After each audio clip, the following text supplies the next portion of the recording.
come, everybody, we'll call this meeting in order. The regular meeting of the Village Board of Trustees we held on Monday, September 17th, 2018, 7 p.m. at the Romeo Community Center, Romeo, Michigan. Please stand for the Pledge of Allegiance.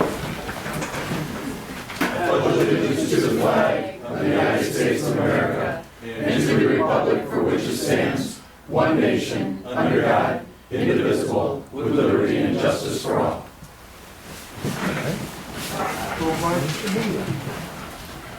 Bartholomew. Here. Edwards. Here. Fowler. Yes. Hart. Here. Melton. Here. Koznansky. President Sigler. President. Okay, a motion to approve the minutes for open and close for the meeting of August 20th. So moved. Support. Can we all support? Okay, any discussion? All in favor? Aye. Should I get a motion to pay the bills for the month? So moved. Second. Support. Questions or comments? Hart. Roll. Rawhorn Electric, I was just wondering what they do for us. Rawhorn? Rawhorn does our All of our lighting. streets, lighting, and Okay. stuff like that downtown. Okay, thank you. Bartholomew. Yes. Edwards. Yes. Fowler. Yes. Hart. Yes. Melton. Yes.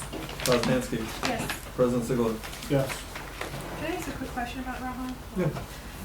Just to be clear, does the village own the lights or does the DDA? Who has do we need to come ask you if we are gonna change them? Us? The Village of Romeo owns the lights. It's part of our insurance policy. Maintenance and repair of them are charged to us. So, We can't, the DDA Us. couldn't touch them without our approval. I would say yes. Yes. What were we thinking? We're looking into retrofitting the lights, or maybe LEDs. getting all new poles, that kind of stuff. Through Going LED or nothing? Yeah. Trying to save some money. Didn't Rawhorn give you, I think Rawhorn gave us a bid on converting them all to LED. It was like We also, 3 something a pole. Yeah, it was crazy.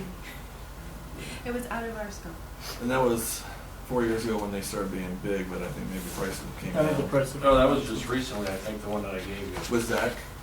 Oh, Zach Fowler, or not Zach Fowler, Zach Hayes, sorry. Yes, I Zach Hayes, got I my think, might attention. have that information, so. Okay. So I think I gave them the information. Plus, they gave them our rep for the DGI. Yeah, I don't know what they do. Vacation. I'll be brief tonight. We all survived Peach Festival. President Sigler will hand out the thank yous for this evening. Had a meeting with Arcadis. They're here to present this evening for us, along with the DEQ. I've been working on the PA 202, which is funding in the packets of how we were kind of breaking it down possibly. And I know it was a 3-year, but if we work off the sheet that I provided you, we can get to our 40% within 20. So I think that's a great start of where we're going to try to be funding it per year for the next 20 years. Is that something to discuss at all, or? No, I just made sure, next month, we're probably gonna have everything in front of us.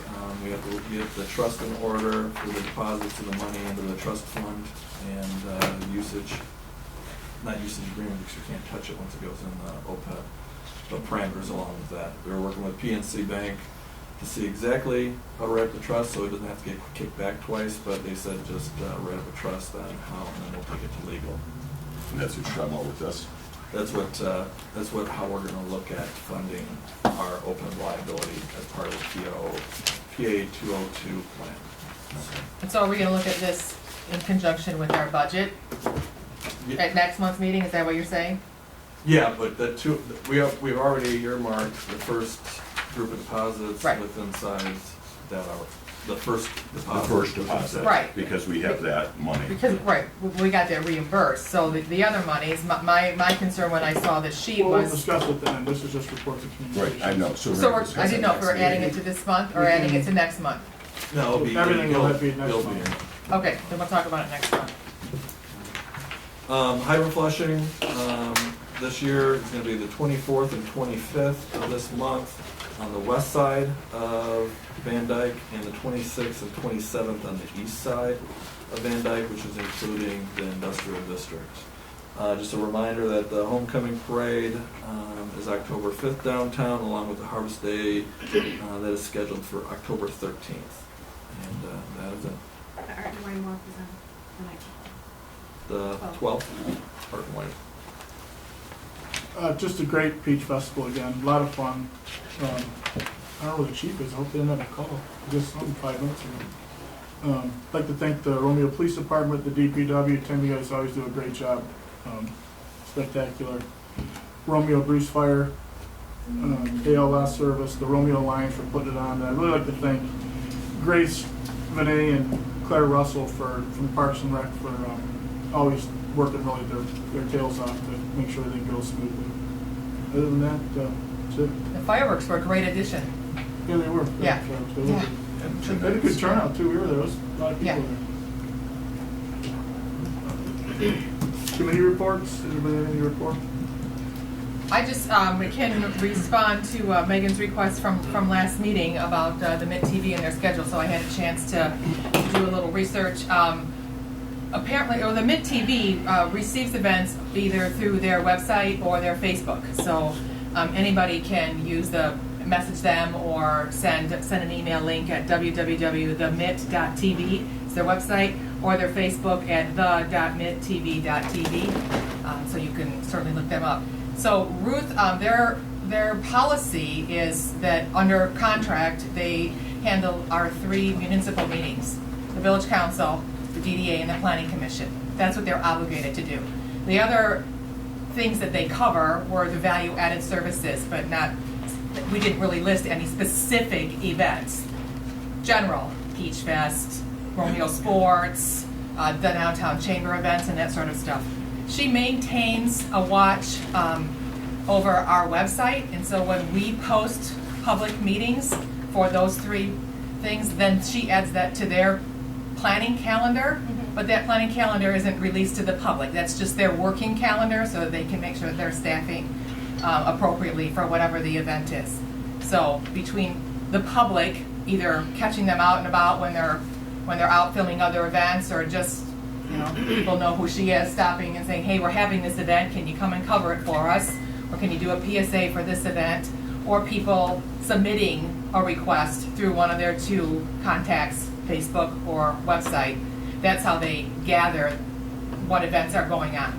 There are some things that, they may not hear about, but I think they're few and far between. I've not known of any, except for the rained out harvest days, which I think was an equipment issue of why they couldn't be there, that they haven't been covering. But I hope that answers your question. I guess specifically what I'm referring to is in the contract, it says, municipality shall appoint a liaison who shall act as an advisor and work with the Mitt to develop a programming schedule to ensure that the varied interests of the village are represented. That's kind of more, we're supposed to be working with her to set it up, not just her gather it, because, what if something doesn't get posted and now she didn't know to be at the banner reveal? So, for instance, when we approved our meeting schedule, back, I believe that was in April, I submitted a copy of that to them so that they had that schedule. I don't see or get in my packet a copy of the DDA official meeting schedule to pass on to them. I would think that that information, if it was in my packet, I'd be happy to include that over to her. But I know that's where she gathers it from, is from our website. When we post meetings, they continually monitor that to make sure that the ball isn't getting dropped on any of those municipal meetings. So I just feel like this isn't being met though here in the contract when it says we would have a representative meet with her to ensure that the varied interests of the village, meaning outside the scope of what's included in this contract. So I think you should reach out to Ruth. We just haven't. Okay, I'm just thinking that might be a really good thing. There's events that you've, what has been missed? what specifically are you Because concerned the about? chamber, they cover all the chamber I events. don't believe she was at last year's Art and Wine Walk, Harvest Day, and then the banner reveal. They were at the banner reveal. Yeah, and they were at the Right. art walk, wine walk. And I believe Right. that's correct. Were you there Probably that the walk, night? too. Because I was there, we were there, and I remember coming in and asking Nate, did you see her, did I miss it, or was she there? And he goes, oh, I didn't see her. Well, did either. you I'll look on into the that." site for it? I mean, that I would be have, the key. Because they post everything on their website. Right. The Right. thing is, In order. I don't wanna argue what she hasn't been at, because if there's no list, then I'm not holding her to something you haven't been at, because you don't have it. Right, right. That's where I'm saying. I think it's if we- subjective for you to say what's in the beneficial interest of the village that she cover. I think contractually, the village meetings, for sure, because that's, what we Yes. listed, those 3 meetings. And certainly if there's an event that you're concerned about, one, feel free to reach out to her, or let me know, and I'll make sure that I pass that along to her. But that's where I believe we need to have a schedule of events. It says right here in the contract that you as the liaison will meet with her and come up with a schedule. Which we did for the meeting. The That's municipal. already the contract. That's what the contract is, the municipal meetings. Right. This is outside the scope of that. Okay, so who is going to collect from all the different organizations and things? So where is that gonna come from to go to the liaison? They should contact The us. DDA should give their complete list, and then there's the If we DDA's came up list. with a base The list chamber, of I know what the you chamber know, does a good you know job what of goes on around communicating here. it. The chamber Right. reaches out all the time. But if the DDA is missing some things, then there's maybe a disconnect. But if we had a schedule of what she should be at, then it wouldn't be a miscommunication. But you We're need to already provide there. the schedule. You need to give her the That- contact. That is the liaison. That's what we need to start doing. Okay. Right, but it's not my job as the liaison to develop or to glean the information. I'm the pass-through of what's going on from this board Work over with the to Mitt to her. develop a programming schedule. If you just come up with a base, and then, that's what I was Mhm. basically asking, come up with a base, hand it out, and if there's things missing, then we'll add to it. We can send it out to the different organizations and say, hey, did we miss something of yours on here?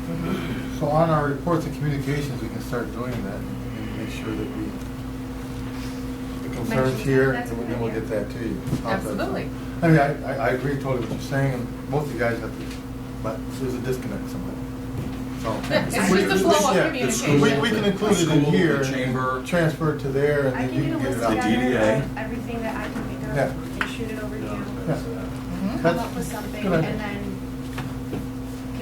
that way we can continue to add it and work on it. But I feel like we can't work on something if we haven't started it. Mhm. Right, Yeah, so we can start right there in that section there, and we can And I, come up with if you want something. me to jump on with you, I will do it.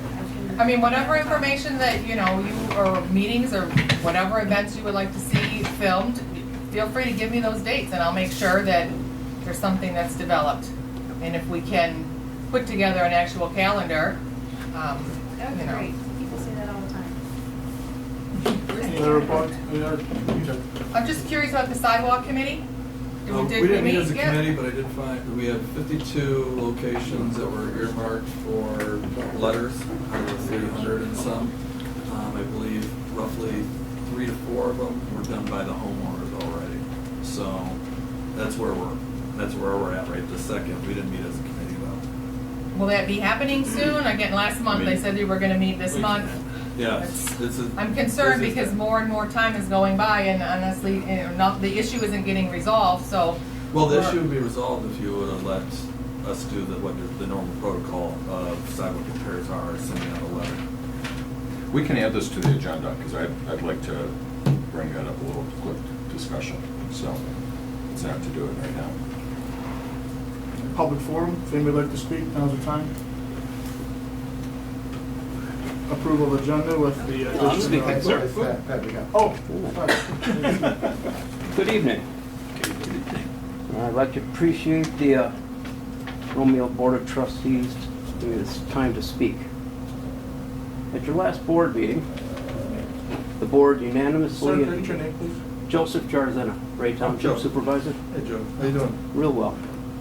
Your board unanimously voted to annex part of Section 6 of Ray Township. Ray Township's never been notified, and has not yet been notified by the village considering annexation of part of Section 6 of the township. Township only became aware of the agenda item by Romeo residents contacting me about the item. At this time, I would like to formally request a copy of your certified minutes of the meeting and also a certified copy of the resolution of the annexation be sent to the Ray Township Hall for our records. Joe, we talked about this, and I have a resolution for you. I want it officially certified. which Yeah. is not available till after tonight, correct? Well, it's an unapproved, I it's a copy want of it the approved, unapproved right? minutes. I want it approved. I want it certified and the minutes certified. So as The of, full set of minutes, 5 minutes ago, yes, they're approved. And then I I am can change that out officially- from non-approved minutes. Correct. I'll delete that out and give you the full stamped copy of the stamped copy, resolution. correct? Nice to meet all of you. Wish you would have, Regarding that situation, I know I specifically asked Chet, had he been in touch? and the answer with was you? no. No, he said he had been. He sat right there. And lied to Chet you. just Oh. said. You're absolutely right, he did say He that, did say it. but he's never contacted us. Okay, but I did ask that I question. know you did. directly. So when he says that we haven't made that, yes. So you went through Chet? He's sitting right there. That's the Sitting first, that gentleman, Who first voted- question I asked. Who voted on the resolution? I voted on the resolution. Why? Well, due diligence is very important. Okay. And you take somebody else at their word, And he's the owner of that business, isn't he? and I'm the supervisor of the township. And he's a businessman in your community, correct?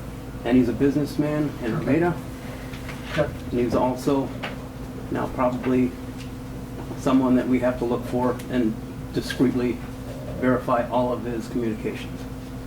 So I can tell you unequivocally, no one, not you, not you, not you. I talked to the clerk after the fact. No one contacted us. Your attorney never contacted us. No one contacted us. Two ways to do business, sir.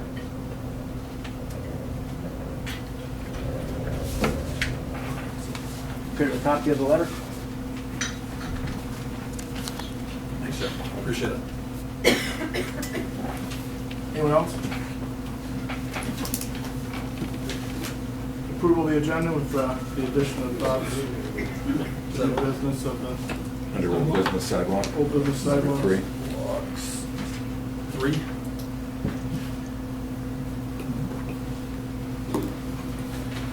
Bob, motion? Or Ted? I asked for a motion. Yeah, I'll make okay, it. I'll make a motion. Bart?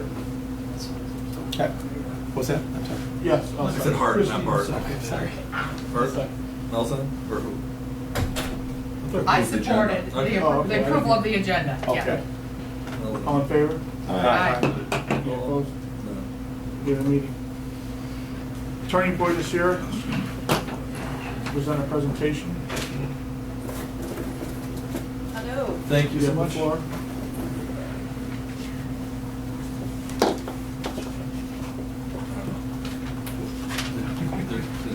Didn't get me.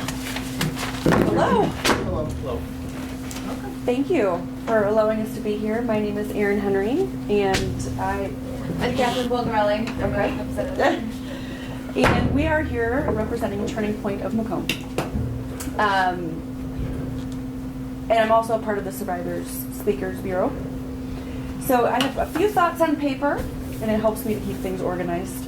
So forgive me if I'm looking down quite a bit. So I am a survivor of domestic violence. One of the, I don't know if you can speak to this, officer, but probably one of the most common response calls that you have to make.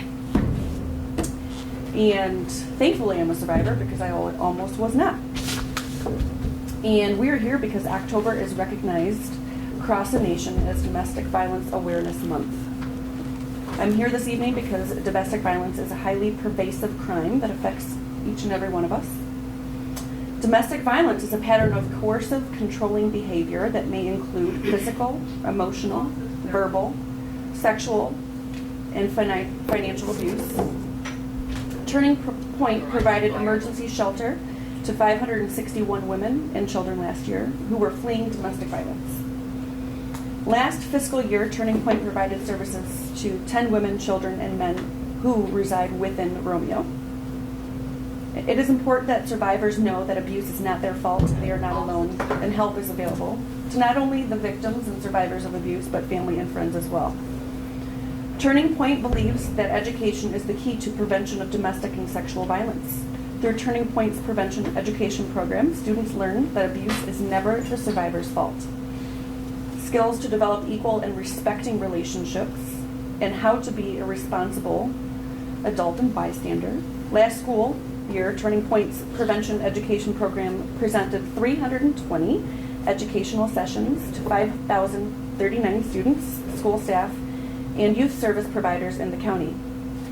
Students are surveyed before and after the prevention program. We know that our prevention education program impacts students as students consistently score higher on post-test evaluations. They are our future. As community members, we can support these efforts by continuing to educate others about equal and respecting relationships. We can also educate ourselves about the myths and facts about domestic violence and speak up when someone asks, why don't they just leave? And instead ask the question, why do people abuse their partners? And furthermore, what can we do as a community to stop this epidemic? We can commit to being safe, supportive people for survivors by believing them. Another way to support survivors is to offer resources, such as Turning Point's 24-hour hotline. They can provide safety planning and referrals to programs such as free counseling and legal advocacy. Turning Point is able to provide all of these services at no cost, thanks to all of the members of the community who volunteer and support us through donations, CDBG funds, grants, and fundraisers. Purple is the nationally recognized color for Domestic Violence Awareness Month, which is October. I've brought with me several purple ribbons, and at this time I would ask all Romeo Board members and others who would like to join in wearing their purple ribbon for the month of October to raise awareness about the impact that domestic violence has on individuals, families, and communities, and to show survivors that they are not alone. So that's pretty much all I have written down here. At this time, I'm opening the floor up to you, Catherine, if you have anything that you'd like to add. If anybody has any questions about Turning Point, we're happy to answer them. We have the ribbons here. We have some bathroom signs. We're really finding that we're putting these in a lot of the schools, but it has our crisis sign on it. It's great for people who maybe don't feel safe to, snap a picture with their phone. They have this hotline here. We have a calendar of events, things that are going on, but really it's just bringing awareness to the cause and what we do and what we have to offer. Any questions? Questions, comments, concerns? When was Turning Point started? 38 years ago. Started with 2 mattresses in the basement of a church. So it's a real grassroots organization. Saved my life too. So very happy to support Turning Point.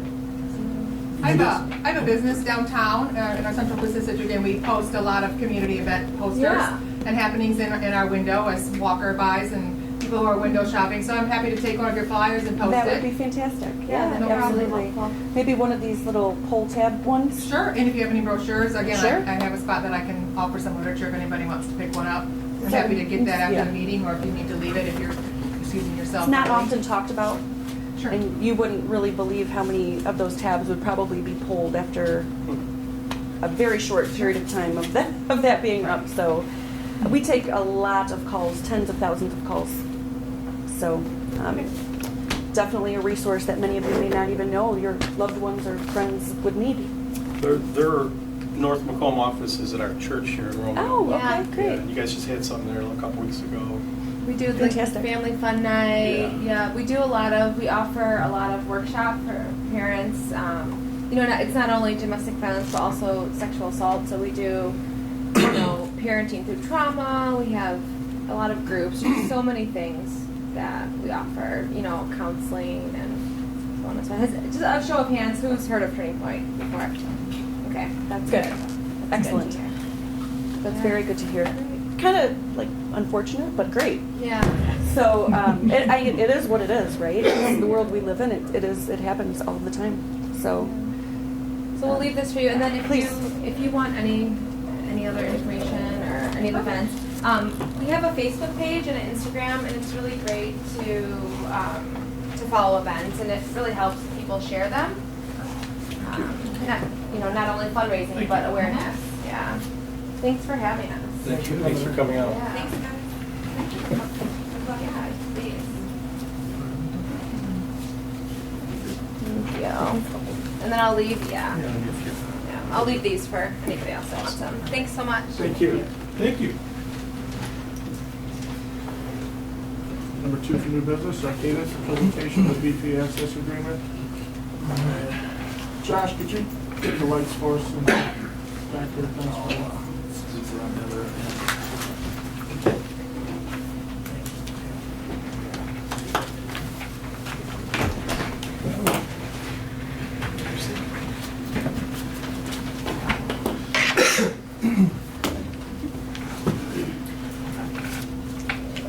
Hello, Board of Trustees. My name is Holly Fett. I'm from Arcadis. I'm also with Scott Clearwater, my senior geologist from Arcadis, and Kimberly Etheridge from the MDEQ. She's our project manager on this project. And I'm here to talk about the former Amoco service station number 5178, which is located at 200 North Main Street in Romeo. Sorry, little technical difficulty. So this is the location, how the service station is presented to date. It's been a service station for quite some time. The early 1920s is when the Sanborn records show that it was a filling station. And then it transitioned from a standard to an Amoco branded gasoline service station. And it's been transitioned from a BP station, and now it's a Shell service station. It's been a gasoline station ever since that time. There hasn't been any other business there. But primarily it's been an Amoco station to a BP station, and what that means for us is that Arcadis represents BP and the former Amoco releases that have happened there. And BP divested their property in around 2002 to 2003, and at that time there were a few releases that were identified. This is the property here of the former Amoco station at 200 North Main, and then this is the Village property where we're seeking access. So for the release history, as I was saying, in 2002 to 2003 is when the divestment occurred, but back in 1993 is when the first hydrocarbon release was identified from soil samples collected. And there was also free product, which is known as non-aqueous phase liquid, so that would just be like a mobile gasoline on top of groundwater in several monitoring wells. And a confirmed release was reported to the DEQ. And that release was monitored for a period of time, and in 2002 another release was identified when they were doing their divestment activities. And what I mean by divestment is that BP owned the property at the time, and they were getting out of the business of owning property, and they just had their brand. So they were selling off the properties to third-party owners and having the tanks and everything, property and equipment, sold to the property owner, and then they were just moving away from that and only selling the gasoline. But for these historical releases, they're still responsible for, since they were operating at that time. So there was another release which occurred in 2002 when they were doing the divestment work, and that was from a used oil tank that was identified. So from 1993 to present, there have been quite a few activities done on our property to date, and I mean the 200 North Main Street property. There have been numerous groundwater sampling events completed. There has been dual phase extraction. There has been NAPL recovery in terms of bailing and removing that right from the monitoring well, or other forms of active remediation. And to date, there have been approximately 200 cubic yards of soil removed, and also approximately 7,000 gallons of groundwater remediated from the property. And what does this mean? We're trying to close out the release associated with the former Amoco station, the two of them that are on record with the DEQ.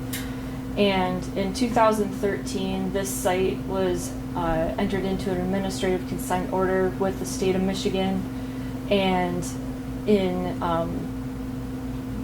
September 2014, there was a master plan that was prepared by the previous consultant, Antea. We were not part of that administrative consent order. We gained access to start working on behalf of BP on this site in 2016. So Arcadis is a little bit new to this property, but we are working for BP on it now. And when Antea completed their portion of the master plan and completed a final assessment report, the corrective action plan for this property was to complete what is known as boss injections, and that would be doing several injections over the area of the property in an attempt to remediate the soil and groundwater impact that's remaining below the property. Oops, sorry about that. So like I said, in July 2016, Arcadis took over the property, or took over the remediation responsibility from Antea on behalf of BP. And in doing that, we reassessed what we thought was an appropriate corrective action for this site, and we reevaluated it and submitted additional documentation to the MDEQ. And in doing that, our new proposed cap is institutional controls for this property. And we're looking to, there's already a restrictive covenant on the property itself, and when there is impact remaining in the ground in right-of-ways, for instance, MDOT, we can pursue an MDOT licensing agreement to leave impact remaining in these right-of-way areas. And there's also a public highway institutional control mechanism that the MDEQ allows us to use for non-MDOT right-of-ways, such as county and city, village right-of-ways, if there is impact remaining. So those are the types of things that we're looking at to pursue closure of the release on the property, as well as investigate other areas that are surrounding this property. There has been work done in the past, but we believe that we need to do a little bit more work at some of the off-site properties and right-of-way areas in order to completely and fully assess what impact is remaining surrounding the property.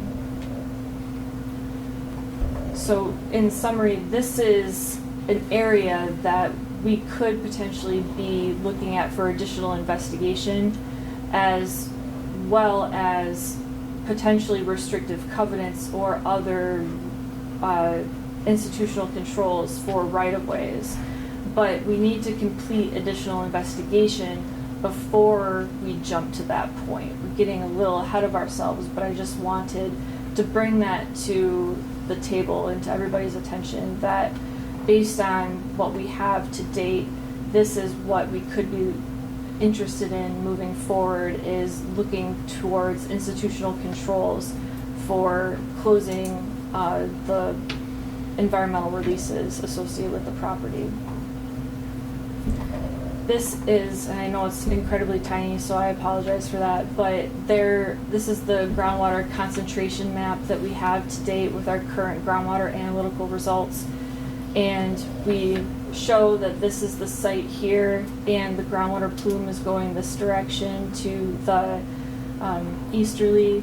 We have the right-of-way that's right here, and we have some groundwater impact that is in the right-of-way, which is why we would like access to the village property in order to complete some additional investigation and just verify whether or not there are impacts here on the village property in terms of groundwater. And also soil-wise too. We have some data that shows there are soil impacts in the right-of-way, and we would just like to verify that with some soil borings in the right-of-way, as well as collect soil samples from the borings we're proposing on the village property as well. Again, I apologize, it's more small than I anticipated, but for the proposed work, we have a few different off-site locations where we would like to complete soil borings, and most of those are going to be in this alleyway between the two properties, but we do have some on the village property, the parking lot that's just east of 200 North Main Street, as well as this liquor store property that's over here to the northeast across the alleyway intersection. This would help us fully delineate and identify where our impacts are or are not. So this is what we would be proposing. I know that not all of this affects the village property itself, but just trying to give you a full picture of what work we're trying to accomplish here.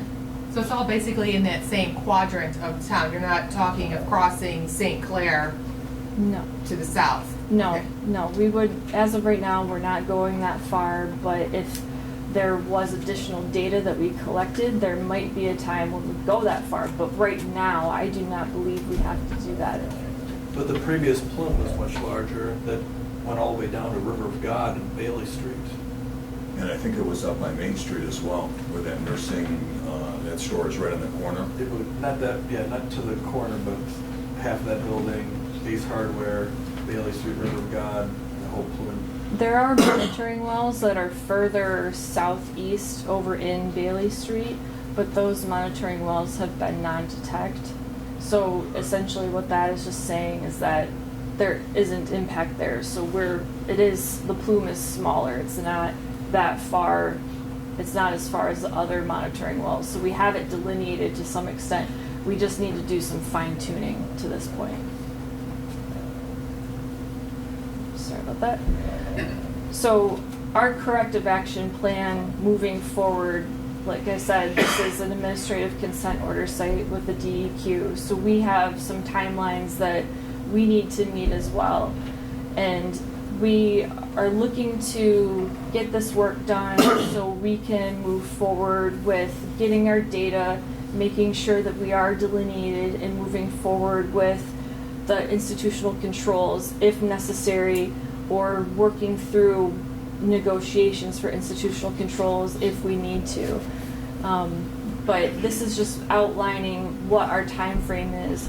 Realistically, we're hoping that we can move forward pretty quickly and be able to close this site relatively soon. But I will caveat that with there has to be additional data that's collected. There are monitoring requirements with the DEQ that have to be completed, and then we have to submit a closure report to the DEQ. What do you mean by closure? Walking away from it?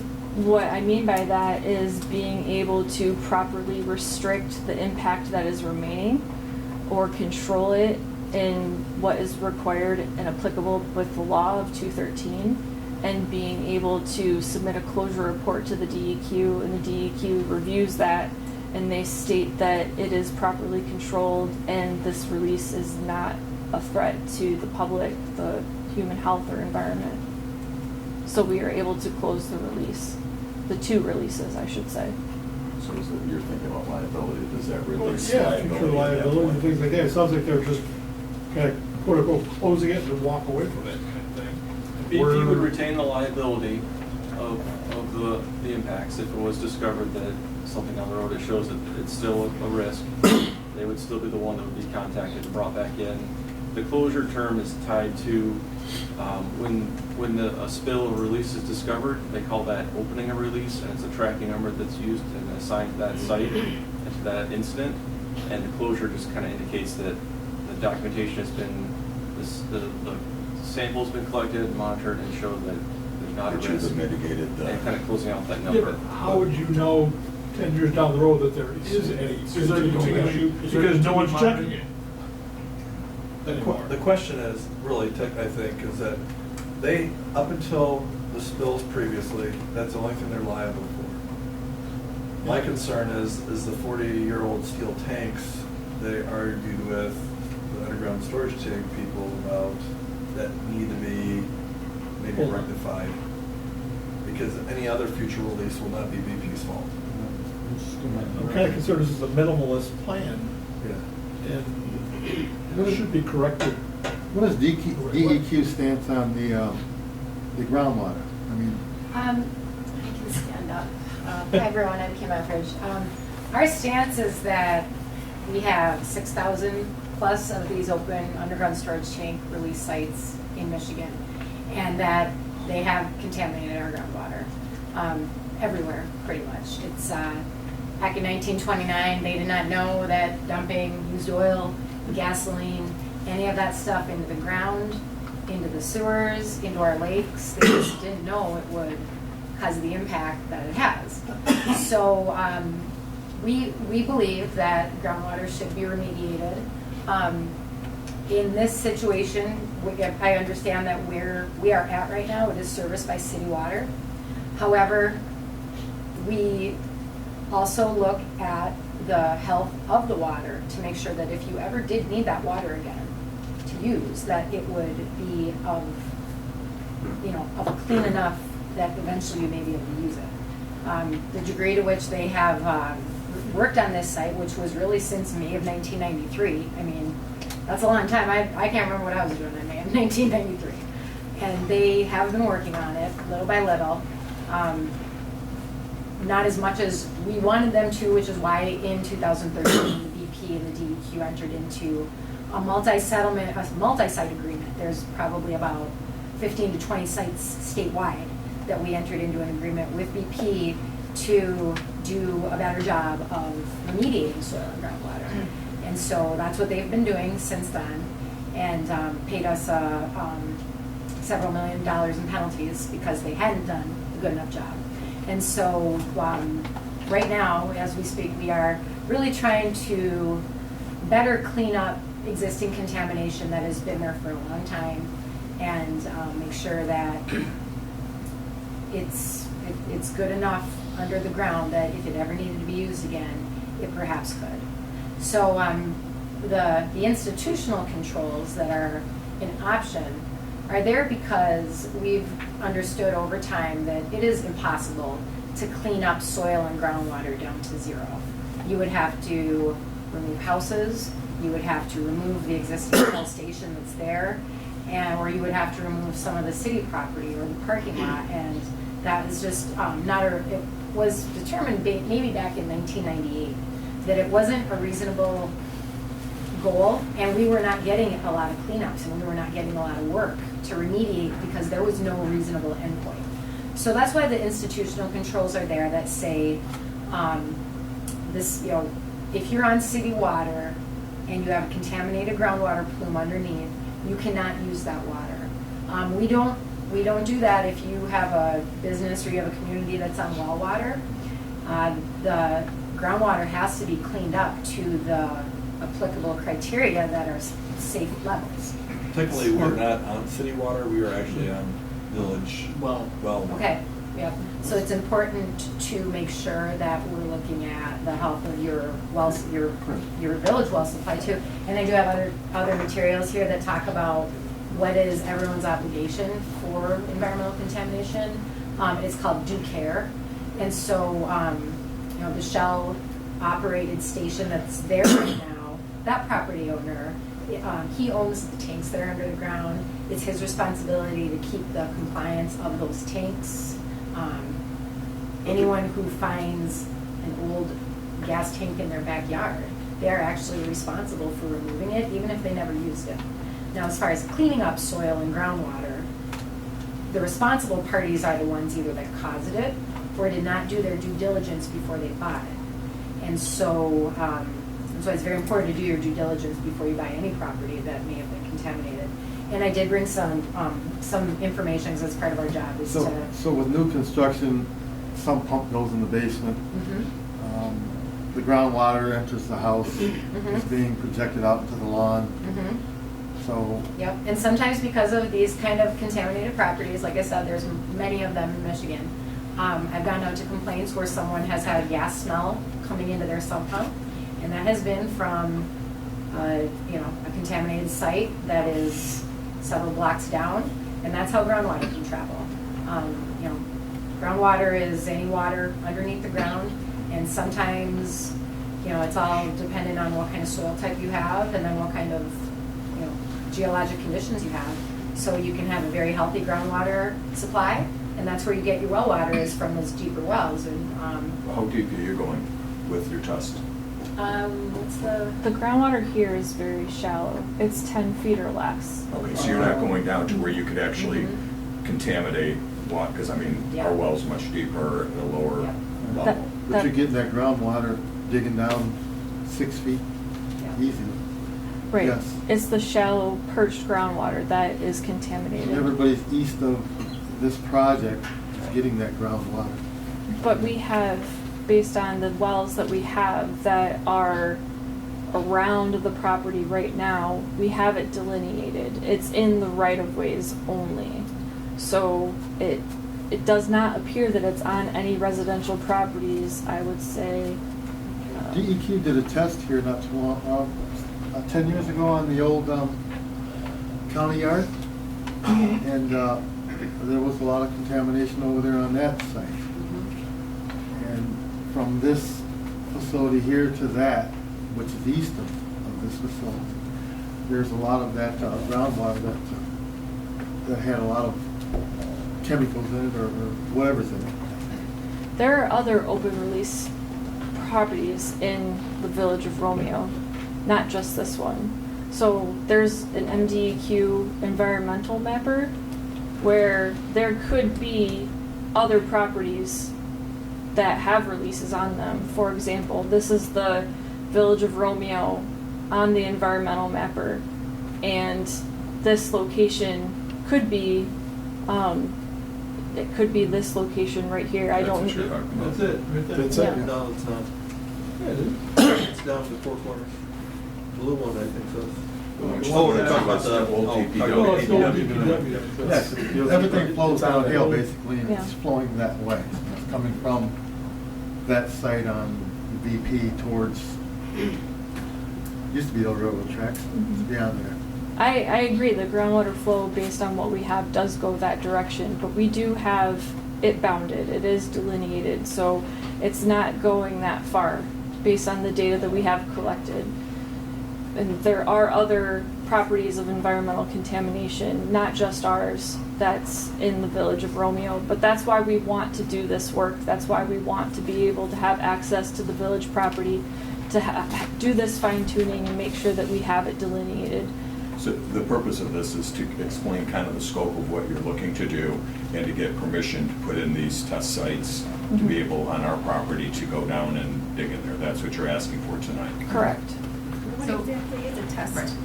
Right. So the test would include a crew of Arcadis and also our subcontractor, and we come out with a geoprobe. It's either going to be a track-mounted rig that looks similar to an ATV, or it would be a truck-mounted rig, like on the back of an F-150, for example.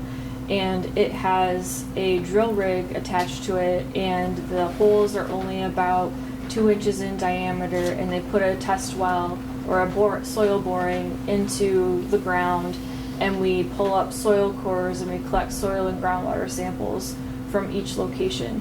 We do have one monitoring well proposed on the village property, and that location would be a little bit larger, but there are pre-existing monitoring wells in the village parking lot that you could go and take a look at. But the finished location of that is a flush mount monitoring well, which is about 6 to 8 inches in diameter. And we would come back and periodically collect groundwater samples from that location. Now, there are two locations that were on the Buscemi's that were what you thought you should test. It's not on what you're proposing to us. Is that because it's not our property? You're going to be asking Buscemi's Correct. to do those two sites? What the two locations that we have shown on this map, we are anticipating that they will be on the village property, but there might be, the parcel map was a little bit off, so I was trying to get them on the village property. That's what I'm intending, but if we did need to go on to You'd that move property. 6 feet over and you'd be on our property. Correct. I would like them on the village property at this point. But if we had to ask for additional access, we would pursue that. To the property owner. Correct. And you're just doing the testing between Bailey Street and Van Dyke? No, we're between the alleyway and Bailey. And Bailey? Yeah, and I do have other locations that I would like to complete in the alleyway, but I just wasn't sure at this time if there was a right-of-way permit that was appropriate for that or an access We agreement. have that parking lot right there across on the east side of Bailey. You get the test over there. That's our alleyway anyways. That's the alleyway? That's our alleyway too. So We- all of it's village. We have monitoring points over here, and we do not need to go that far because we have existing data that shows that it is not impacted over here. You do have data that shows it. Correct. That's where the residents are. Yep. Yes, sir. I'm concerned about anybody east of there. I understand, and we do have data in soil and groundwater at that location, and we do not need to go further at this point. And we'll get a chance to have that data. Sure. Okay. So the hole, you come out, you bore the holes, you take the soil samples, you just fill that back in with some sort of material. Correct. The Which- holes are backfilled with a bentonite, which is just like a cement slurry, either chips or it can be a slurry mixed with water. It seals the hole to eliminate void space, and then we surface patch it appropriately. And then the monitoring well, is it capped like a manhole cover? Flush mill. It looks like a manhole cover. It's not quite as large. It's about 6 inches in diameter. It usually has about 2 or 3 screws on either side, just so we can bolt it down and safely secure it for plows and whatnot. It's cemented around, and then we can access it when we need to. Does it just stay in there indefinitely? Do you ever remove them? Absolutely. When we will remove them when the work has been completed, when we're able to close a site, or unless When you there's... say you no longer need to sample from that monitoring well? Correct.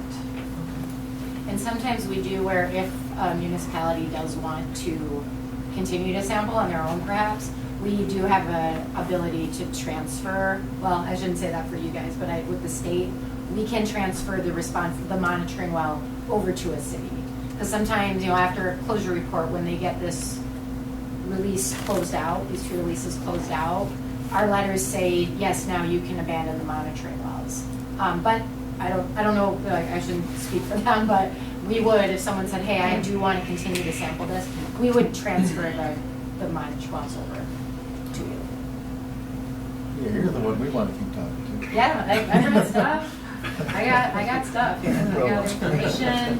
I'm always happy to have the opportunity to come to municipalities and, tell our story. It's Yeah, important. because the groundwater is a concern. Yep. And like I said, no one knew. It's kind of like smoking. Like everybody smoked in the 30s and 40s. Nobody knew how bad it was for you. And no one knew how bad it was to dump your waste oil into the sewers. And now we'll see that, going out into streams, lakes, and, a lot of times we have a hard time tracking where it came from. So for all of the sites that you have a private party that's overseeing it, that's liable and viable, that is this other side of this coin that, it's another whole story to tell. We have our liable and viable parties, like your BPs, your Shells, your mobile companies, and then you have your liable parties that are not viable or they've gone away, and we have what we call orphan sites. So we have a whole other side of our program where we deal with orphan sites, and we have money, we have stable funding for the leaking underground storage tank stuff. It's called the Refined Petroleum Fund. That's the... Ma'am, can I interrupt you for just a second, Yeah. please? Are you finished? Can we turn the lights back on? Oh, yeah, I mean, you can turn the lights I back like on. the But if you have move. more No, to keep do- going. I'm sorry. No, she's not done. She did a great job on this. I'll talk after she Yes, gets yeah. done. Yeah. I think actually I was pretty close to finished anyway. We jumped around, but I ended up getting to everything. I guess the last thing that I will just touch on is the restrictive covenant use. And if we did do the work and there was impact found on the village property, that's the next step that we would be looking to engage the village on next, is a potential for an institutional control on the property. But we would really like the opportunity to complete the investigation first and see what we see. Because Village Council, 4 years ago, they came to us offering us $10,000 to place a restrictive covenant on our property. We told them get lost pretty much. We really wanted it just cleaned up. So nothing really would be changed in regards to that restrictive covenant, other than if you guys find that it's got lesser amounts of gasoline and petroleum in our ground. Mm-hmm. Okay. Understood. I'd Yeah. like the opportunity to complete the investigation first, and then we can talk about That's the perfect. restrictive covenant option.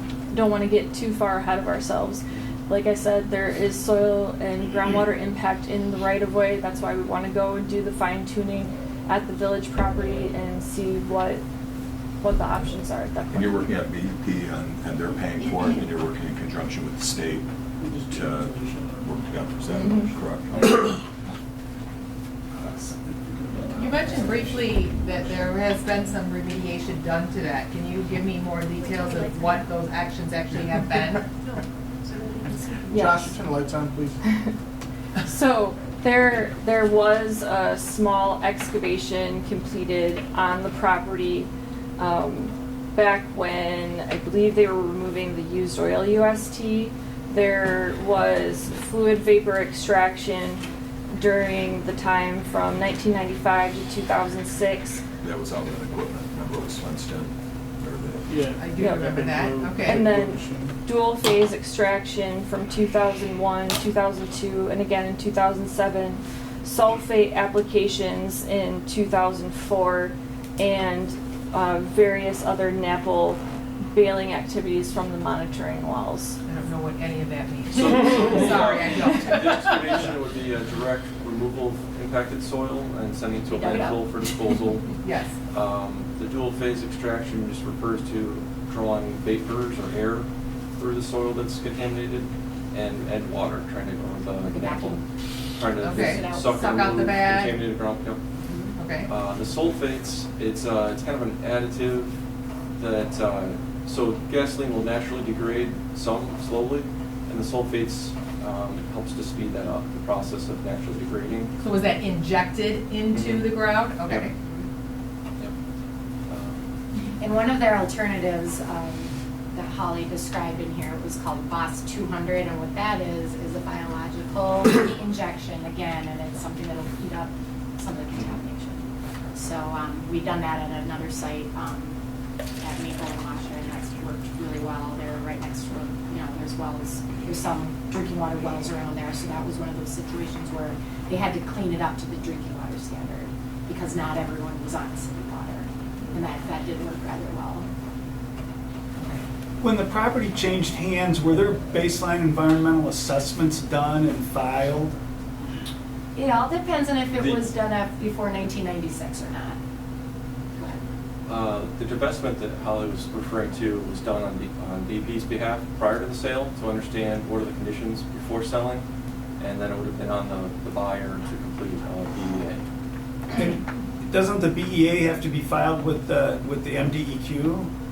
So we should be able to determine what the condition of the property was when that occurred. If it was making up a date, but 2006 or whenever it was, to know what the condition was, and then to see if the contamination has gotten worse or better or stayed the same, correct? Correct.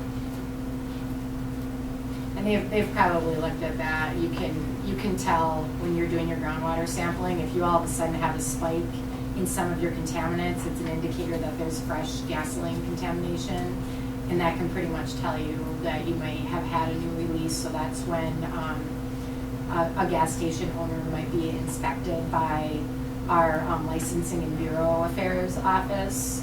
That's where our tank inspectors are. They do inspections on active gas stations at least once every 3 years. You would get an inspection, and they check their inventory records. They check to make sure that they have like the interstitial monitoring on the tanks themselves, and so they do a pretty good job of inspecting your active station. But And there's a self-reporting component of that though too. isn't there is. there? Our law says that anyone who suspects that there was a new release should report it, and then a release is then, it can be suspected, and then it can be confirmed by soil or groundwater samples. So yeah, it is up to someone to report it. That probably happens at your own property less than you'd want it to. And I will say one of the hardest cleanups is a former liable party trying to clean up an active gas station, because they're selling gas. They're getting gas dropped into their tanks. It's very, it's a very finessed operation to try to dig around and excavate when there are existing gas lines that you don't want to hit and cause a new release. And on the other hand, it's important for the former liable parties to get their releases closed out, because then if there is a new release, our state law says that things that are commingled and everything's together, everyone has joint and several liability. So then everyone's responsible for cleaning all of it. So that's why the oil companies that have not really owned stations in Michigan since the early 2000s. They really want to get these closed out so that they're not there forever. Thank you. Well, I'd make a motion to allow Arcadius to drill on Support. samples on village property. Support. Is there any monetary amount for these locations? No cost. I'm asking. No. That's what the proposal said, no cost whatsoever. I saw that. written Did not down. have an anticipated cost at this time. Say what? Did not have an anticipated cost at this time. There we go. I'm sorry, what did you say? Did not have an anticipated cost at this time for But access. there'd be no cost to the village of Romeo. I'm sorry? Right, the work would be done at no, would not be at cost to Yeah. to the Village of Romeo. DEQ said they had some money too, right? But they're not paying us. Yeah, there's no cost to us. Oh, and we're also Oh, yeah, not paying sorry, I someone. didn't understand the question. No cost to the village, we're completing this work, yes. They just want permission to access the property. Yes. Yeah, I think they're gonna replace it all properly and we want it cleaned up. Yeah. And what's your typical timeline? We need to schedule a subcontractor and notify DEQ and the property owners, of course, but I would like to complete this work before it gets cold outside. So Saturday? Not quite Saturday, but how about in the Yeah, next Mark, yeah. couple months or so? Okay. Yep. So probably before the end of 2018? Yes. Your work would be completed? Absolutely. And then we would get the results back? Along with the DEQ. The Yes. results take about 10 days for the lab to turn around. Okay. So I would be thinking about 2 weeks until, after we complete the work. Okay. Mhm. And you'll notify when the work is gonna begin to our village hall and so they understand what the, Yes. when the equipment will be coming in? Absolutely. Okay. And make sure that it's coordinated and there aren't any conflicts, like the parking lot isn't going to be used for any activities or anything like that, Right. set up and whatnot. Like We during would- harvest day? Yeah, Right. October 13th. Yeah. Yeah. Yeah. We would make sure that it's at a time when it's beneficial to both of us and we wouldn't want to conflict with anything that Okay. you have going on. Yeah. Yeah. How many days would it take to complete the wells and the soil sampling you have proposed here? The work that we have proposed, it could take probably 3 days to 5 days, just depending on if we hit refusal, which just means if we hit an obstruction below ground and we have to move off the location and we have to try to do a different spot. We do utility locates before we do any subsurface work to make sure that we clear all the utilities. So there will be some paint markings on the ground just to make sure that we don't encounter any utilities. And then we would go ahead and complete the soil borings and the monitoring well. But Well, if, To my own direct and personal knowledge, I can tell you that previous members of this company have offered to pay in order to put these wells down, and that's happened within the last 12 months. You're giving it away. That's why they're coming in. Telling you as a fact that. The well or the do test the digging. holes? Gonna go I'm just- telling you that as a fact. Okay. But just the well or the test? Just to put the damned well down. Well, you talked about two different things. One was a test well No, and I'm one was. talking about putting, they wanted to dig. So they're offering money in order to dig on their property? They're offering money on private property and they're offering to, you're giving it away. Well, Yeah, that's a fact. Sometimes you have to throw some money at it to be able to get some What can we get access. from you? What do you give us? yeah, I mean, This so. this is definitely also on So the there's no table, cost and there's incurred a by the tier village system. then? That's Yeah. completely off the table. They don't. I mean, she said not at this time. They can get it for free when they. Zero. The other property owners that They're are- offering to pay private people. Oh, Do the that's- same thing. So what's You the, mean what is the it per paper? bill, what is it gonna be per bore site that you're gonna offer us? would $1,500 for access to complete this work be acceptable? Is that a hold that back? It's on the standard. That's normal. What's the standard? We don't typically pay for access. That hasn't been something that comes up very often. When we do pay, it could be for a restrictive covenant because that's something that is impeding the property. That it's being filed on the deed, I do understand that. But when we're requesting access, we want to make sure that we have the impact identified or not identified on the property. We want to make sure that we have it properly delineated, and we need access to your property to complete that. So, I understand, but this company dumped into the village's soil, and they've had to pay millions of dollars of penalties to the DEQ, and we've received nothing for it. So I could see how getting some kind of compensation for what they did to our land would be acceptable. Well, again, and that's what the testing is for, is to see how Thank you, Mr. much Parker. damage has been done. Correct? I'm sorry?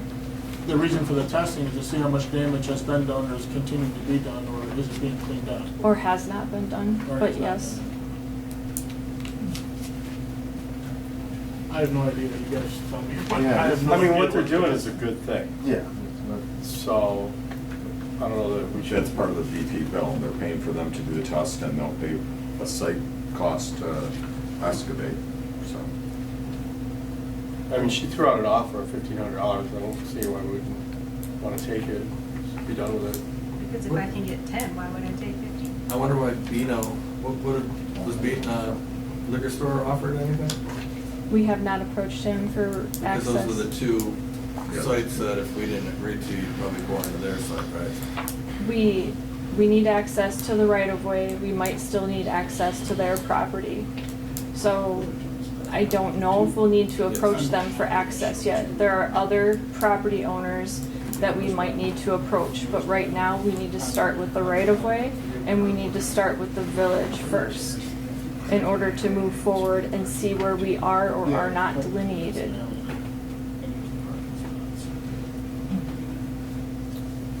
It's an interesting situation. Closing these Yeah. out is very important, obviously. Yeah. I will say that the only thing in the state law that talks about access, it says property owners shall provide reasonable access. So that's a pretty big one, but you know, it's We shall provide it. reasonable access. Not unreasonable access, so I guess that's the only thing I can offer on that. Did you hear that, Mark? What's that? State law just says that we should provide reasonable access, whatever reasonable means. Sure.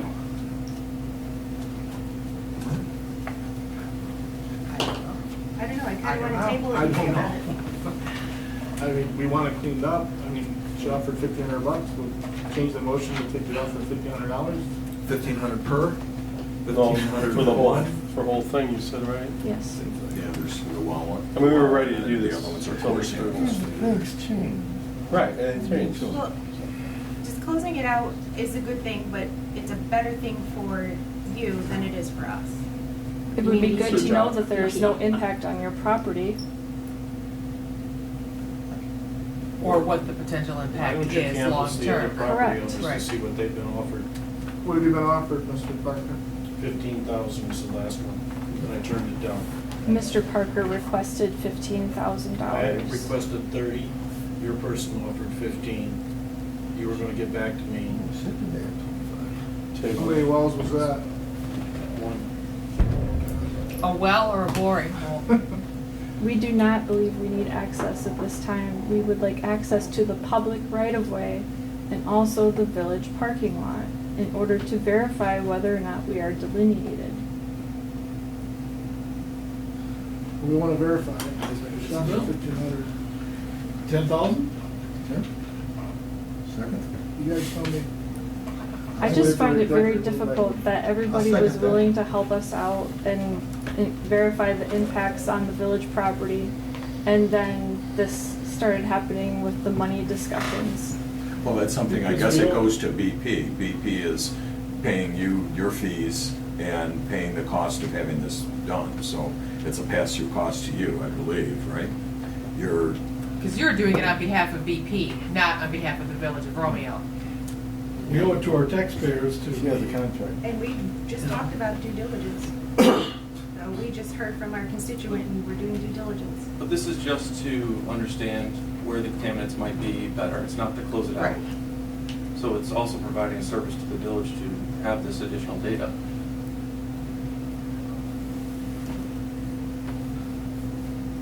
What do you guys make? We're online with what's to do it. What's the, To do the what's service, right amount?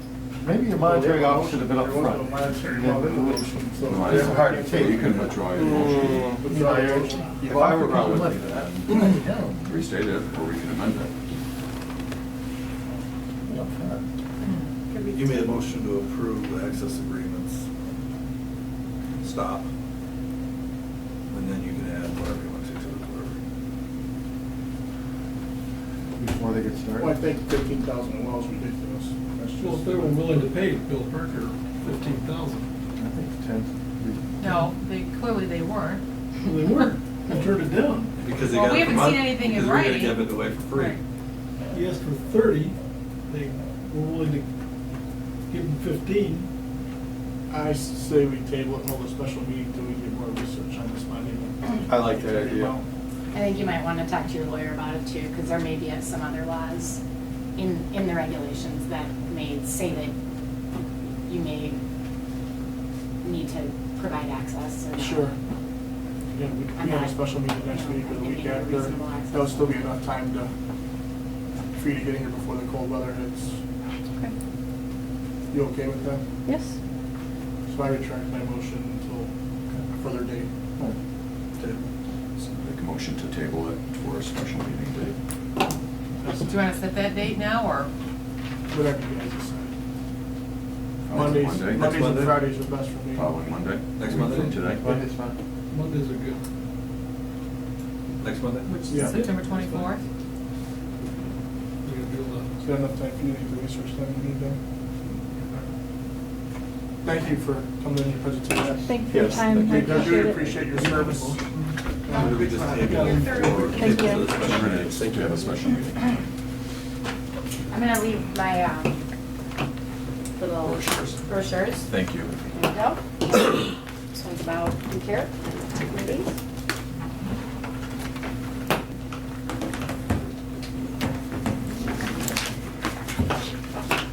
I didn't jot down your name, I'm sorry. My name, and of course, I don't have any cards with me, Okay. because right when I need them, I cleaned out my purse, and, so my name is Kim Etheridge. Eckridge? Etheridge, E-T-H-R-I-D-G-E. And I work in our Southeast Michigan office of the DEQ in the RRD, that's remediation or redevelopment. We deal with land cleanup, there's several other divisions, water, waste, air. So, my email is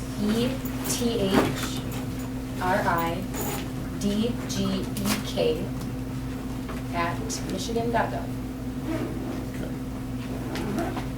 So besides this issue, if you have any other different sites you know about, let us Biggest know. concern is the 40-year-old steel tanks that are at that location now. And that would be the When they current need- owner's responsibility. Yeah, That's but something anyway. that's not really widely known. Tanks go with the property, Yeah. go with the ownership. And the The legacy DEQ, contamination. that I thought was surprised by, they actually argued with me, they weren't there. And so Really? I decided to look it up, and they said, oh, yes, you are. Yeah, there might be some that are allowed to be grandfathered in, but like you said, if they're single-walled steel tanks, it'd be in the property owner's best interest to take a look at it, because any new release from that would be their release, so. But they're pretty strong. I've seen old steel tanks that don't have holes. I've seen them that are full of holes. Yeah. Thank you. Thank you for your time. Thanks. Thank you. Thank you.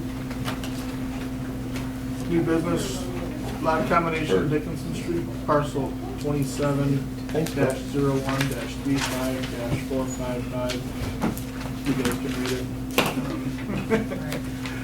Motion to approve this lot, it's already been through the. I'll make a motion. Yeah, I watched the planning commission meeting, so yeah, I would make a motion to approve that. Second. Or vice versa. Either way. Yeah. Part, second? All in favor? Aye. Any opposed? Because they're gonna build a new home on that, right? Yes. That's gonna be nice. Yes. New business, Armada sewer easement request for 70350 Powell Road that does go directly into our, right through the center of the septic field for our current DPW building. So how would that work now? Did you guys figure out how you do a transition? I would imagine it'd have to be a transition. But that wouldn't be the problem. I think the problem is that you want to give the village, you want to give Armada village property in for what? Wow. Monumental amount. Dollar? I mean, the work around the septic field's not a big deal, do you think, Tim? I mean, just cap off the ends and. Can you once go it's- underneath it or not? Is it down below it? It's gonna be, you don't use that for septic field, but when the sewer's connected, you just connect on. Right. But it could be a year I think, before I that. think the field that have capacity would handle it for a year. It's not gonna handle it for 20 years, but it would handle it. In my unprofessional, professional construction opinion, I believe it would handle it for a year, but Right. I'm not a professional either. Well, what would be the one thing would be, what would be the cost to hook this up, if that was maybe the cost? I would say there'd be no cost to Romeo. So, okay, that's what I'm saying. I don't think Romeo should pay any cost for the sewer, ever. It's our sewer. I'm just saying, as far as the sewer service? Yeah. Well, as far as the cost for the Village of Romeo to hook up, I think that would be our mayor's responsibility, not only for Romeo DPW being a municipality. That's how I feel about it. The private ones, I'm assuming, have a tap fee, just like we would charge a tap fee. What that number is, I have no idea. What our mayor's planning on charging, or if they even have a number to charge yet, I don't know. So you don't have any recommendation on that, or?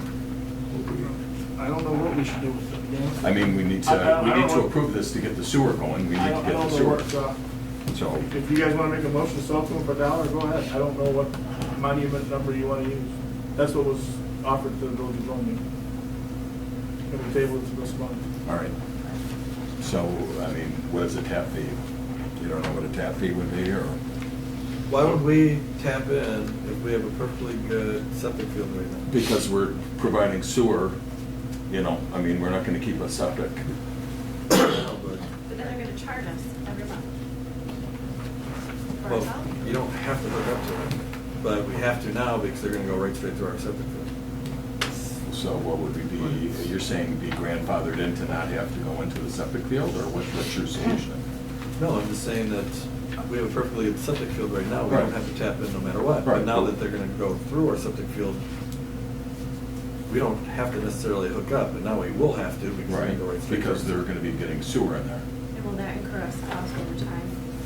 That would incur, yeah, because our septic field's free. Right, so what Until are you they- saying? I'm saying that it's up to you guys to decide what you guys wanna do, because it's Well, gonna we take. have it's gonna take- it's gonna- allow this to happen, to have sewer in Armada. No, that's what, that's Armada Township. Right. Yeah, but the point is that they are making our septic field that is in good working Right. condition But you just can't obsolete. say no, because it is gonna cause. It's up to you guys, it's not. And this is No, just for the no, I'm just DPW saying. building? What's that? This is, you're talking about tapping into the DPW building? Yeah. So what if we just, I'm just asking you guys a question, you guys decide this. Right. I'm just saying. But you that- can't, if you say no, then you're just negating the whole agreement to provide sewer. Well, I kinda because agree with- They need to have the pipe come through. Ted, I mean, why should we be paying? We should. we just hook in and don't pay anything? For the property, I mean, we should be able to get the free sewer system. Yeah. A couple things if I Free could. tap in, free service. First of all, you don't have to agree to this, but the township would have the ability to condemn the property and obtain the easement. It's a public purpose, so you're not gonna be able to avoid it. But you don't have to grant the easement, but if you don't, I would imagine the township would condemn the property that encompasses the easement they want and do it that way, in which case you'd be entitled to reasonable compensation for it, which I don't know whether that would be $1 or a lot of dollars. I don't know what the value is. I'm not a I property would think appraiser. hooking up to the sewer would be a good, you take away our septic, we get hooked up to the sewer. Yeah, I don't know what the dollar value is, and I wouldn't comment on that. The other aspect of it is, under the proposed Armada Township ordinance, and keep in mind, even though the village owns the property, it's in Armada Township, it is not in the Village of Romeo. And under their proposed ordinance, anybody that's within their sewer district, which the village property would be, has to connect to their sewer when it's available within 6 months of the availability.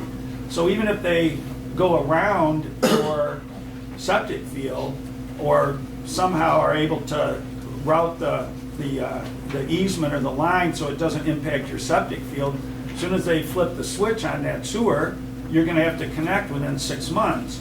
And you can talk about, well, we're not paying a tap fee, we're not paying this, we're not paying that. It's not gonna be a unilateral decision.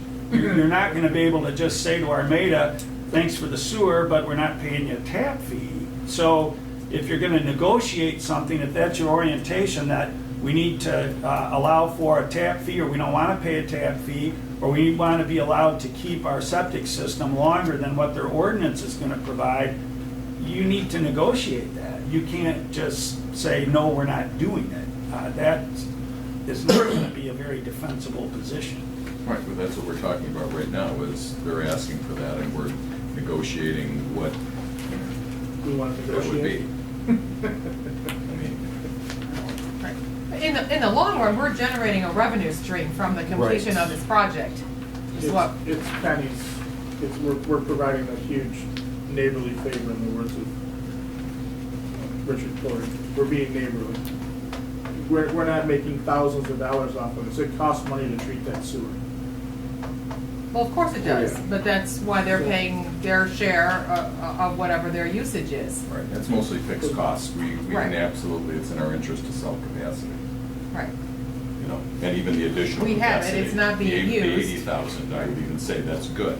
They need more, that we would provide more, because that's gonna help offset our fixed costs.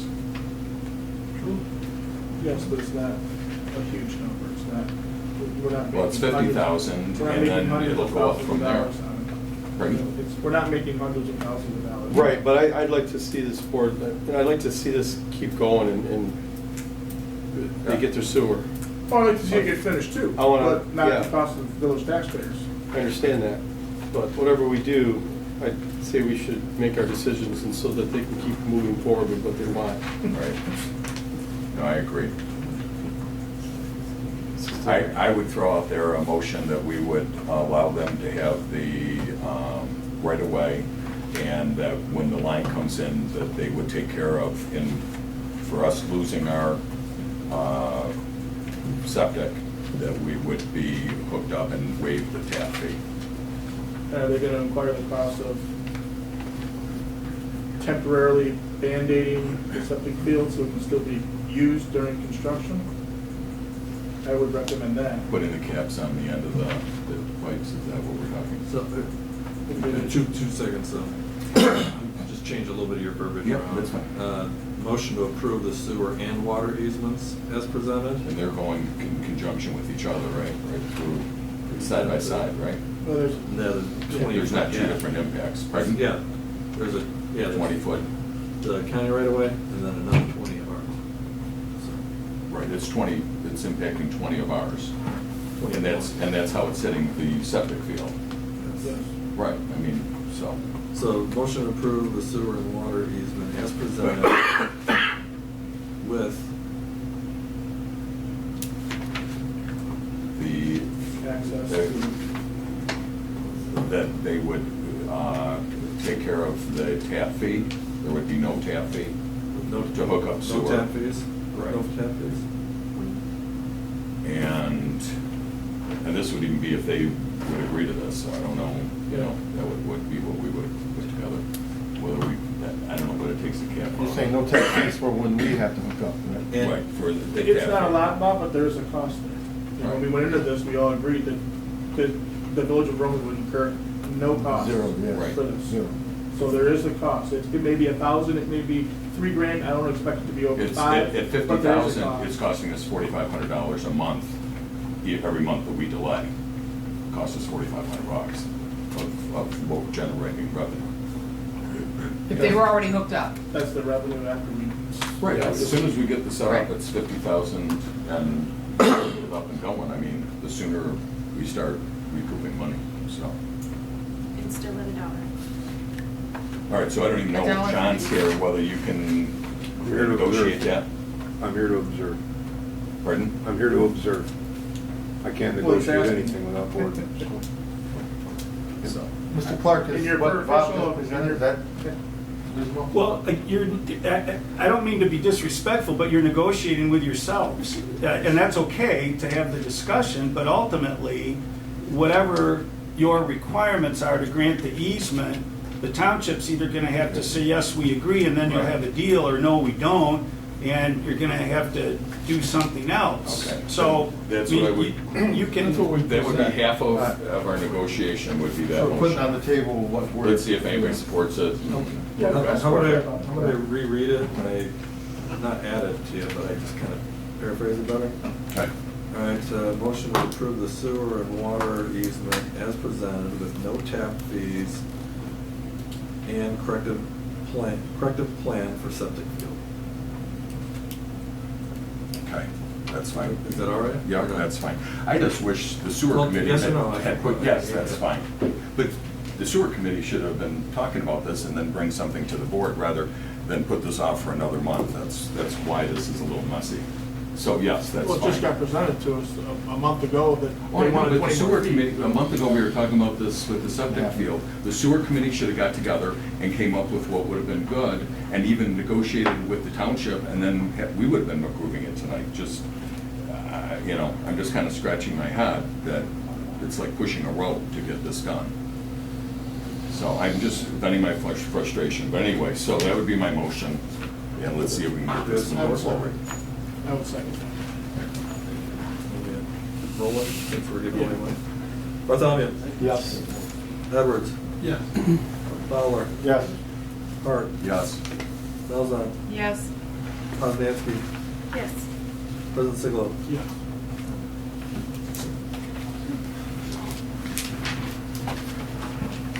Asking you, do you think that would, your board would approve that? I have to take it back to the board. Again, I'm here to observe. Thank you for asking, though. Or just from your opinion, do you think? No, my opinion doesn't matter. Yeah, never I've mind. tried my opinion a few Never mind.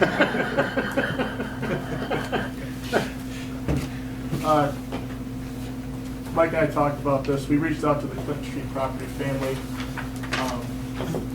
We feel like we did our due diligence as a community protecting the interest of the family. We've gotten no response.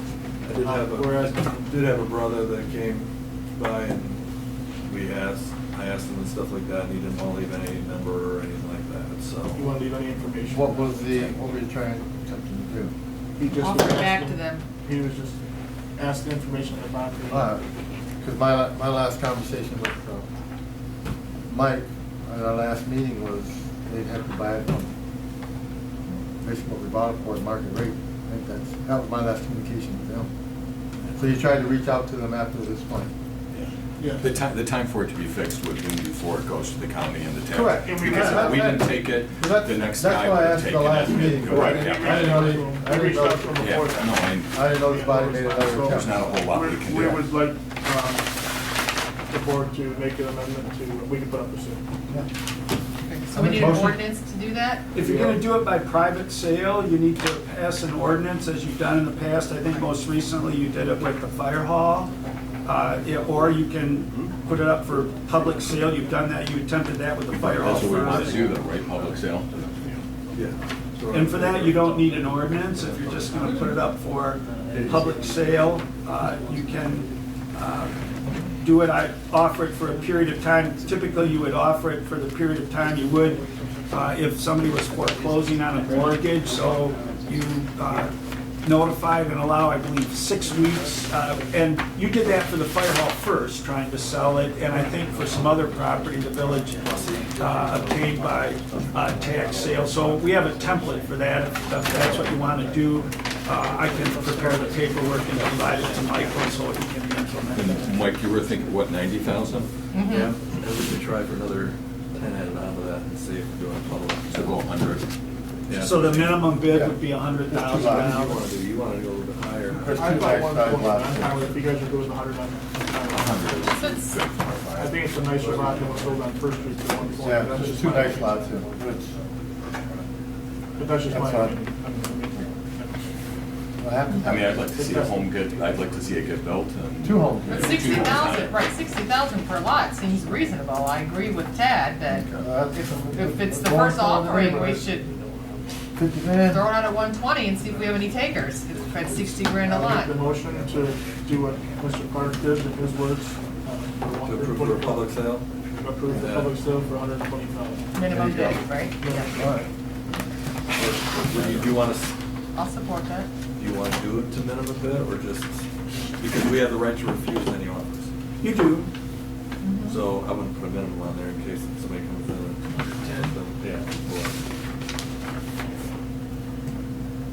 I just put it up for public sale. I don't know. At 120. There you go. Okay. It's for your best Pick offer. do what we want. All right, yeah, of course. That was a signal. Also. No, so someone can, all in We can favor? refuse. Aye. Any opposed? Tip sheet copy is for sale. Bob, sidewalks? Okay, I didn't, as far as to add this on tonight, but we had the discussion before on how we have been doing the sidewalks all along, and Mike, you mentioned that if we let you just continue to do what you were doing and getting the letters out, we wouldn't be behind that. But it was all the sitting board members here that we fleshed out and discussed all of this. Our sidewalks are in bad shape, and the way that our ordinance works is two things. The way that we've been doing it is we send them a letter and we hope that they will take care of fixing it, and then we would pick up the cost of the materials if they do it at our cost. 50%. So we're talking cement at our cost, we might give them $18. I'm just pulling that number out. Right. We just give them like $18. Where our ordinance says, if the village fixes it, we will pay half of the cost to fix it. So I wouldn't want to go around fixing individual ones, even if the village's cost, and splitting it, it might be 100 or 150, 150. That's the reason that I thought that we would put together a whole plan where if we're doing economy of scale, we could do the cost. So it's a win-win for our taxpayers, our village residents, and us. Instead of saying, here's a letter, you gotta get it fixed, and here's $18 because you're gonna go and fix it. And I know a number of people have done that. I don't And agree with $18. If we wanna, Just okay, use the- but if we wanna change our just use the ordinance and we number. don't wanna pay for half of it, that's one thing. I would just like to have us, and we've already discussed all of this, we decided to go out for a bid. We wanted to move forward because we thought that was in our residents' best interest. So this has all been hashed out. So stopping putting out the letters is what this board acted to do to move ahead with comprehensively doing a plan to fix all of our sidewalks. We had a standstill because gas is coming through and they're cutting in and they're replacing it. And like Crosswell, there was like 19 pieces. So absolutely, some of them weren't bad necessarily. They aren't. They're just replacing the ones. Some are bad and some aren't. So if we at least know what streets are going on or what, I think we can still put together a comprehensive plan where we can do a couple hundred at a time and get it done at a reasonable cost, split the cost with our residents. And I think the council was in agreement. It passed, We were in so. We agreement passed to that. find out some prices. So we put out, the bids to kind of go this. Now it's the scope. We were talking about maybe doing quadrants, but then the gas company, I don't care whether it's streets that they've already gone down, any street that they've already done, then those are the streets we earmark, see how many, and get a bid and start moving forward. That's what we want to do. You guys were against me sending out letters to see how many people would want to enter into that plan, or are they deciding that they were going to just do their full sidewalk? And I don't know who- Piecemeal and Yeah, I don't know who would do that. Do a whole front of their property well, because there's a some people couple of have animals. 10, 4, Yeah. 8, A few of those, yeah. 16. I mean, that's a good chunk of. And they would love to have Roswell's, us do it and split it, I would think. So, Well, that's So all. I don't know, and then the splitting, I did a little bit of research with Sterling Heights, I think that's where you said you were. That was one of them, yeah. The residents that I talked to said there was no splitting. They just came in and did it, and you got a bill. and for half of the cost of Not for the something. prices that they told me was not half. Well, They paid $6,000 to have some sidewalk pieces replaced. Mm. Because the one guy I know personally, his bill was $2,800 and they replaced 4 pieces of sidewalk. That's, I talked And to he the said city. there was no asking, he came out from work one day, they were cutting it up. He got home, there was new sidewalk and he got a bill. Yeah. That's Well, one thing we don't want to put on the residents, something like that. Pardon? Right, well, then One we're thing doing we don't our wanna due put on the diligence, getting the residents is a quote, steep right? bill like that. We're getting the bid so that we know what the total price is. Right. It's up to us to honestly Yeah, pass, now the gas company's done pass some quadrants, yes, we should cost go ahead along. Right. and And get those Sterling quadrants Heights and get some prices. 'cause It they're has worth like most of 10 that. quadrants. They do 10, they broke it up into 10 sections. So every 10 years, they're recycling and going through the property.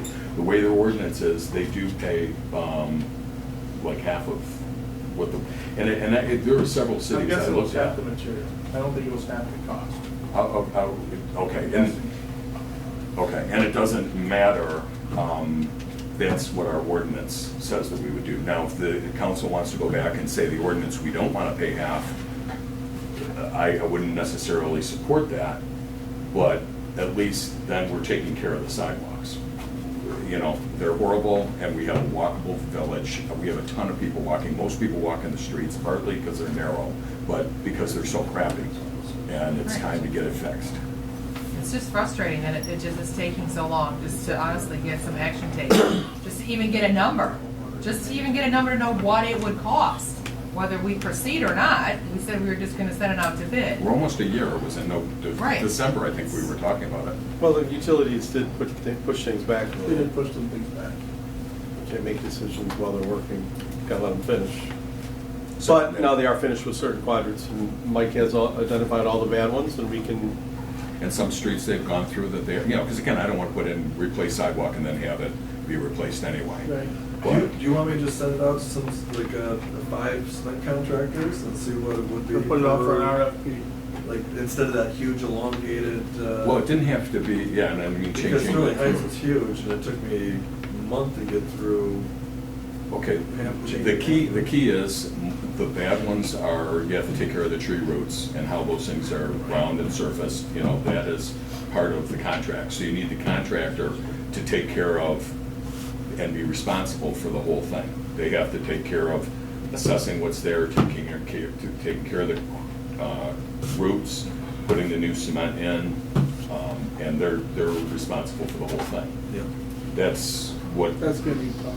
pardon? That's what they're doing. I mean, it's being done. It's I'm not saying it's not being done. I'm just saying it's gonna be tough. the Tough right to way- get to? It's the right way to do One it. contractor do it? It's the To right way find to a do it. contractor that would bid it that way, and to find a contractor right now, period. well, yeah, that's a huge problem right They now. haven't been able to find contractors since February. But yes. Or maybe a contractor, how long did it take you guys to pave that back there? Did it take a long time to find a What's that? contractor? Your, what was it, Oh, the fire Why don't you station? put out the fire con- station and the, Oh, play area? Yeah, Lucia came in. No, actually, the skate park was a breeze. Yeah, because- Why don't you put out the contract the way that Sterling Heights has it and see if we get any people to come through? It cites all the If things they that don't, they then we have. can reassess, but at least we've done something. And we're a square mile. I agree with Bob. Yeah. No, no, So no. go through that RFP Yeah, that was presented and. and now it's gonna be, for spring, but that's fine. If we get going on it now, then it may happen by spring. Do you have a letter already written up of what the? Yeah, you guys got it, all that huge chunk, with the letter for the residents? Yeah. Yeah, I do. I'd be curious to see that. Okay? Might have changed my grammar. Council comments? I have a couple of comments. I'd like to just clarify, because I think there was some reference to some missteps that this board took, so I would like to ask Mr. Clark to revisit the Armada Township